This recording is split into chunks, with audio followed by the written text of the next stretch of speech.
আপনার মতের সাথে না মিললে বট অ্যাটাক শুরু করে দেওয়া হয়, শিবিরের এই বিষয়ে অবস্থান কি বা পদক্ষেপ কি? দারুণ প্রশ্ন।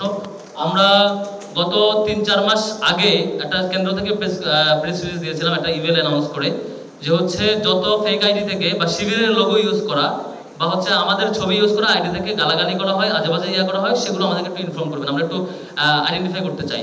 তো এরকম অনেকগুলো অভিযোগ আসছে, সবগুলো মিলে আমরা পরে সাইবার সেলে হেল্প দিলাম।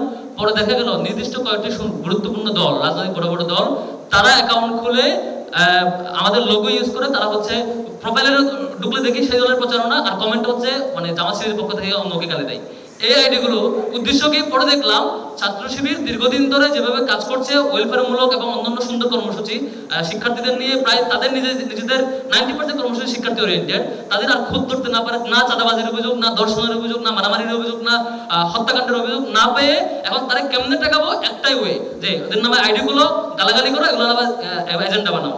তো সুতরাং আপনারা আইডি বা আমাদের একটা লিগ্যাল টিম করা হয়েছে, কোনো অ্যাকাউন্ট পেলে আমাদেরকে দিবেন, আমরা নিজেই ওই অ্যাকাউন্টের বিরুদ্ধে লিগ্যাল অ্যাকশনে যাবো, ওই অ্যাকাউন্টের ওনারকে গ্রেফতার করতে হেল্প করবো। এই টিম আমাদের ফর্ম করা আছে, আপনারা আমাকে দিবেন।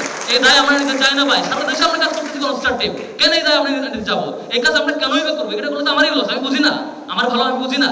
সারা দেশে কাজ করার পরে আমি এই কাজ করি না, বরং আমাদের উপর অন্য দোষ না চাপিয়ে দিতে পারার কারণে এটা ফলো করা হয়।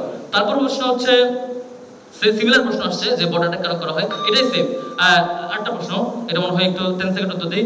আপনারা নির্বাচিত হলে ক্যাম্পাসে মেয়েদের পোশাক পরিচ্ছদের উপর এক ধরনের বাধ্যবাধকতা আসতে পারে কিনা, এই ধরনের একটা প্রচারণা চলছে, সত্য কিনা? সুন্দর প্রশ্ন। ক্যাম্পাসের শিক্ষার্থীরা যিনি যে ড্রেসে ফ্রেন্ডলি ফিল করেন তার কমফোর্ট জোন অনুযায়ী সে তার ড্রেস পরবে। আমার দায়িত্ব না তাকে মোরাল পোলিসিং করা। কেউ বুরকা পরলো তাকে থামাইতে পারবেন না, কেউ টি-শার্ট পরলো তাকে থামাইতে পারবেন না, তার ফ্রেন্ডলি পরিচয়, এটা আমার দায়িত্ব না তো এটা করা, এবং এটা করলে সেটা আমি আপনার অধিকার পালন করতেছি, তখন আপনি আমাকে অভিযুক্ত করবেন, আমার বিরুদ্ধে অ্যাকশন নেবেন।